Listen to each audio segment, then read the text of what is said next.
수술을 해도 되고 안 해도 되는데 굉장히 위험보다 큰 부분에 대해서까지 피해자의 잘못을 책임져야 하는 걸어야 되느냐는 문제를 가지고 실제로 법원에서 다툼이 있었는데 법원에서는 이거는 헌법상에서 보장된 자기 의사 결정권이다.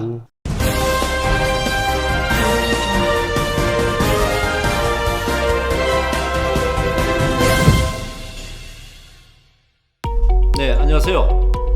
교통사고 전문 프로 함께를 진행한 저는 양태현이고요. 저와 함께 진행할 김프로 소개합니다. 반갑습니다. 김진현입니다. 네. 자, 오늘 또 여기 있는 항아리 속에 있는 질문지를 가지고 한번 또 시작해 보도록 하겠습니다. 자, 김프로님 오늘 하나 좀 뽑아 주시겠습니까? 제가 한번 뽑아보겠습니다. 좀 오늘은 그것도 좀 재밌는 질문지를 하나 좀 뽑아 주시죠. 그랬으면 좋겠는데. 네네네. 과연 무엇이 들어있을까요? 네, 어떤 주제로 한번 시작해 볼까요? 132번. 치료를 받지 않아 증상이 악화된 경우 보상 처리는. 치료를 받지 않아서 증상이 악화돼서 늘어난 손해. 우선 이렇게 한번 생각해 볼 수 있겠네요. 실제로 수술이 필요한 환자인데 수술을 반드시 해야 될 상황인데 불구하고 본인이 수술을 기피하는 경우, 예를 들어서 이런 경우 우선 생각해 볼 수 있겠죠. 네, 그렇습니다. 네. 이런 사건이 실제 네. 대법원 판례도 있어요. 네. 뭐 상당히 많이 다치는 환자인데 이 합병증 등등을 이제 해서 이제 의사한테 설명을 듣다 보니까 내가 사망할 수도 있다 이런 생각도 있고 많이 다치다 보니까 환자가 트라우마가 있어가지고 한번 2차 수술을 더 해야 되는데 저는 수술을 더 이상 못하겠습니다 해가지고 거기 내버려 두더니 개사가 돼가지고 법원 판례는 뭐냐면은 케이스가 의사가 적극적으로 수술해서 호전될 수 있다 이런 쪽을 업무기록의 차트에다 기재가 되어 있었나 봐요. 네. 그렇다면 그 부분에 더 나빠진 거는 법에 서서 인정을 못하겠다. 네. 법원이 대법원 판례가 그런 것을 제가 좀 살펴봤었는데 대법원에서도 악화된 부위만큼은 삭감하는 게 맞다.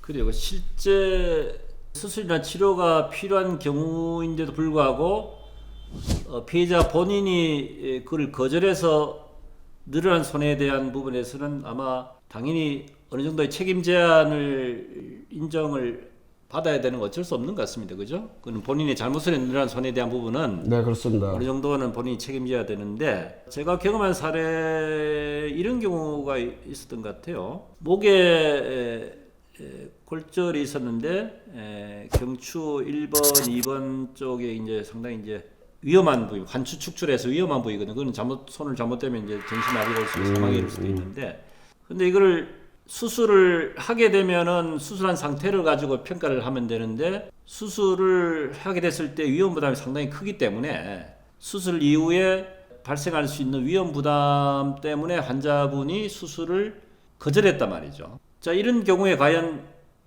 수술을 해도 되고 안 해도 되는데 굉장히 위험보다 큰 부분에 대해서까지 피해자의 잘못을 책임져야 하는 걸어야 되느냐는 문제를 가지고 실제로 법원에서 다툼이 있었는데 법원에서는 이거는 헌법상에서 보장된 자기 의사 결정권이다.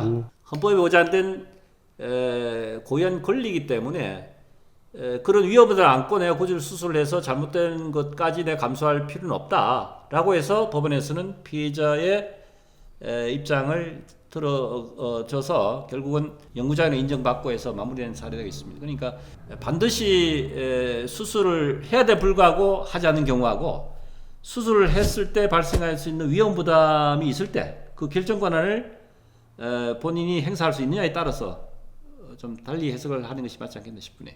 네, 그렇습니다. 자주 좀 빈번하게 좀 발생할 수 있는 게 우리 신체 부위 중에 교통사고 보면 무릎, 설관절 부위가 좀 이런 경우가 좀 발생할 수 있는데, 이 환자는 사실 무릎에 이제 MRI 찍어봤더니 후방 십자인대 파열이 나오고 뭐 내측 H척 파열 등등이 있어요. 근데 본인은 재활치료 열심히 한다 하면 나는 나중에 수술을 고려해 보겠다 이렇게 했는데 의사는 어떤 영리 목적인지 제가 깊은 마음은 모르겠어요. 수술을 하지 않으면은 나중에 더 나빠질 수 있으니 그때에서 나 당신 책임 못 져요 이런 경우가 있고요. 환자 생각과 정반대. 근데 과연 이게 환자 당사자는 수술하기 싫어하고 의사는 수술이 필요하다는 소개를 받고 뭐 이런 경우가 있는데 이 환자가 이제 믿지를 못해가지고 병원에 한 영상 CD를 가지고 두 군데 다른 곳에 가본 거예요. 대학병원에. 갔더니 어떤 의사는 이거 재활치료를 받고 그냥 일단 경과를 지켜봅시다 하면서 버티고 있었던 거예요. 이 어떤 또 반대 의사는 반반입니다. 이렇게 나오는 거예요. 그러니까 이 환자가 이거 판단하기가 좀 힘든 거예요. 이제 누구 말을 가야 믿어야 될지.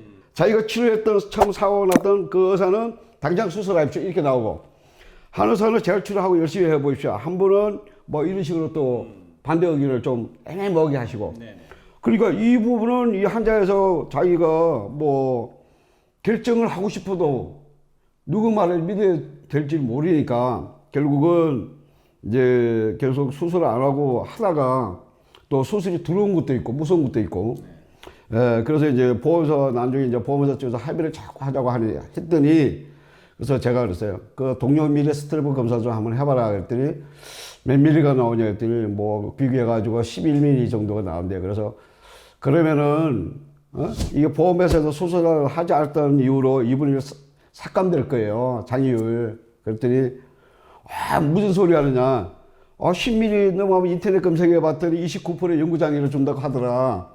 그런 걸 하길래, 그래서 어떤 걸 많이 했더니 어떤 손해사정사가 그렇게 막 구구절절하게 많이 설명을 해놨더라. 이렇게 이야기를 하는 거예요. 그래서 언젠가 세월이 흘러서 저는 이제 그걸 잊고 있었는데, 나중에 한번 연락 와서 옛날 그 사건 한 거 이제 해결되냐 했더니, 역시 전문가님 말씀대로, 평론가님 말씀대로 이분 이상은 절대 들을 수 없고 억울하시고 소송하십시오 이렇게 나왔답니다. 그래요. 오늘 어때 좋은 시간 되셨습니까? 혹시 도움이 되셨으면은 구독, 좋아요 부탁드리겠습니다. 자, 지금까지 교통사고 전문 프로 함께를 진행한 저는 양태현이고 같이 진행한 우리 김프로였습니다. 네, 시청해주셔서 대단히 감사합니다.